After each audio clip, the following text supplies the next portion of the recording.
Hey everybody, back with another video. Got a little late start this morning because of my mic was dead when I woke up, and so I decided just to do the video after work while it charged. And we're gonna be in Proverbs 20 today for the Proverbs series, and it's gonna be the New King James Version. So, verse 1: Wine is a mocker, strong drink is a brawler, and whoever is led astray by it is not wise. So, drinking is not the sin. See, some people think that drinking even a sip of alcohol is sinful. That's not the truth, but being led astray by it or being drunk on it, that's the problem. But that's with anything really. It could be drugs or alcohol. It could be, heck, even some people are addicted to their phones and they can't go 2 seconds without being on it. Things like that, you need to have self-control in your life, and those things can be idols in your life, which is also sinful. So have self-control and go to God. Be reliant on God and not anything else. Verse 2: The wrath of a king is like the roaring of a lion. Whoever provokes him to anger sins against his own life. See, we don't have kings nowadays, or at least, around here. And so when I think of this verse, I think more of Christ as king, because he is king. He's king of kings. And so whenever it says kings, I think of him. And it says whoever provokes him to anger sins against his own life. So in life, we should be on Christ and God's side, not anything else. We need to be on his side, because his side's the side that's already won. So we need to stay with him and fear him and respect him.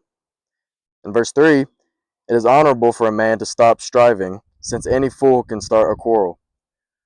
So what this is saying is any fool can start arguing and start arguments and debates. And it's better for a man to just not do that, because anybody can do it. It's better to be that person that doesn't start arguments or, drag arguments on. It's better to be that man that just looks the other way. Verse 4: The lazy man will not plow because of winter. He will beg during the harvest and have nothing. Sometimes we got to work even when we don't want to. And that's the reality of life. So work hard regardless of the condition. Verse 5: Counsel in the heart of a man is like deep water, but a man of understanding will draw it out.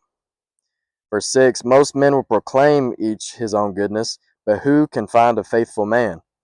See, any guy, any person can say that they do good things and they're a good guy. They don't deserve hell. They might say that. But that doesn't matter.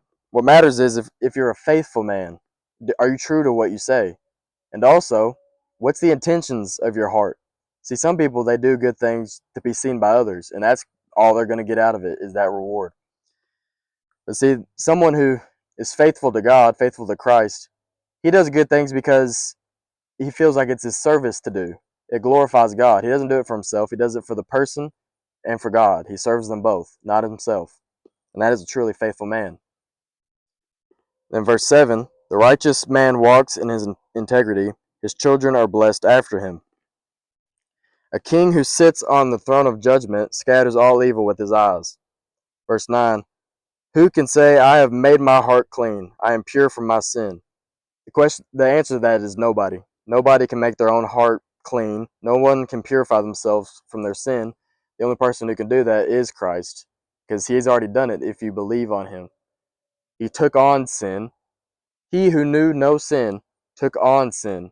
He became sin for us and died with it, so that we may have eternal life with him. Verse 10, diverse weights and diverse measures, they are both alike, an abomination to the Lord.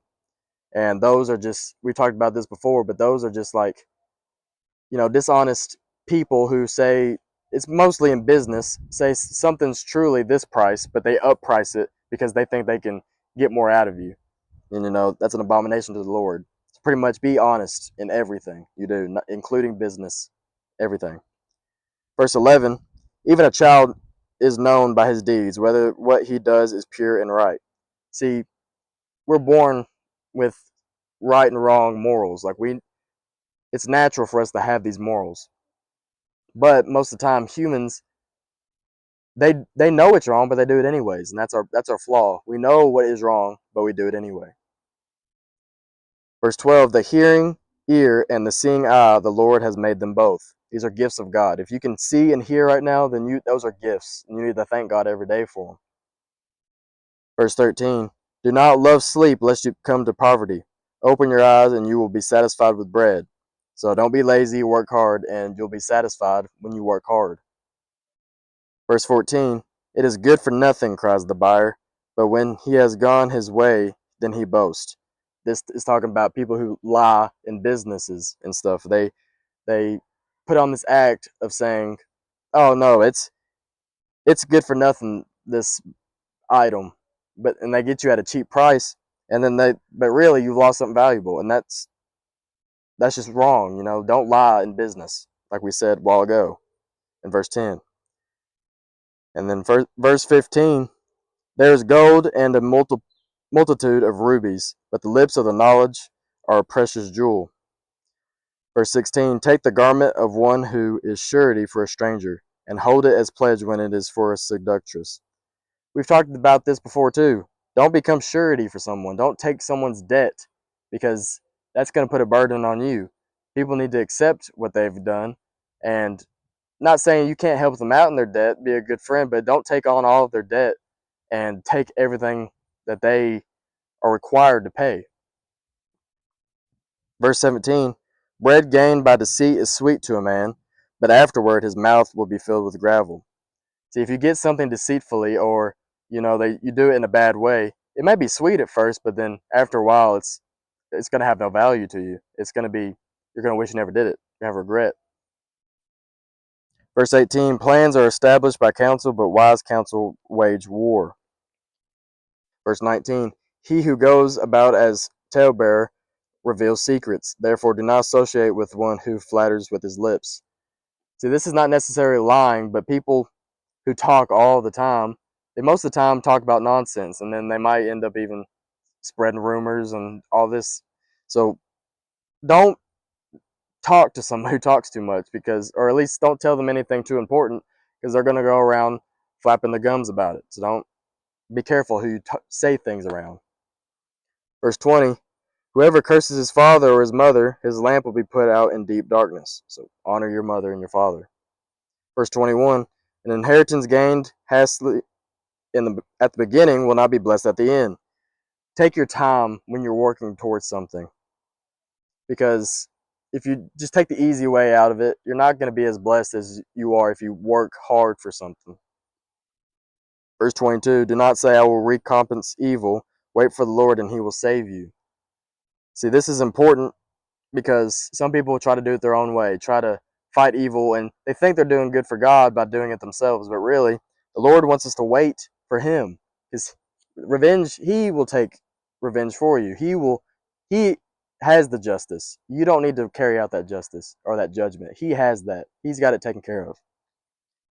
Verse 23, diverse weights are an abomination to the Lord, and dishonest scales are not good. That's same as verse 10. Verse 24, a man's steps are of the Lord. How then can a man understand his own way? Rely on the Lord and his understanding and his plan. So you may have these plans in your life, but they're not the Lord's plans sometimes. Sometimes your plans may align with the Lord's plans, but you need to accept that sometimes that plan is not right. It's the Lord's plan that's right. Verse 25, it is a snare for a man to devote rashly something as holy, and afterward to reconsider his vows. This is saying don't make rash promises to God, because if you break a promise with God, that's not the best thing to do, really. Verse 26, a wise king sifts out the wicked and brings them threshing wheel over them. Verse 27, the spirit of a man is the lamp of the Lord, searching all the inner depths of his heart. The Lord knows your heart, so there's nothing you can hide from him. So bring everything to him, because he already knows what you're dealing with. Verse 28, mercy and truth preserve the king, and by loving kindness he upholds his throne. Verse 29, the glory of young men is their strength, and the splendor of old men is their gray head. Verse 30, blows that hurt cleanse away evil, as do stripes the inner depths of the heart. What this is saying is hardships and trials in life can form you and help you grow into a better, faithful Christian. So don't look at these trials in your life and say, God, why are you doing this to me? Take these trials of your life and say, God, what are you trying to teach me? What can I take out of this and grow from? Because, like, what I like to envision it as is, a sword, when it is forged, is beaten on, it is put through intense heat. But at the end, it's formed into this pure steel, sharp weapon. And that's what we ought to look at trials as. Sure, we're like this impure chunk of metal that's not good for anything. But once we go through hard times and heat and beatings and all these trials, we can come out as something beautiful and shiny and, you know, useful.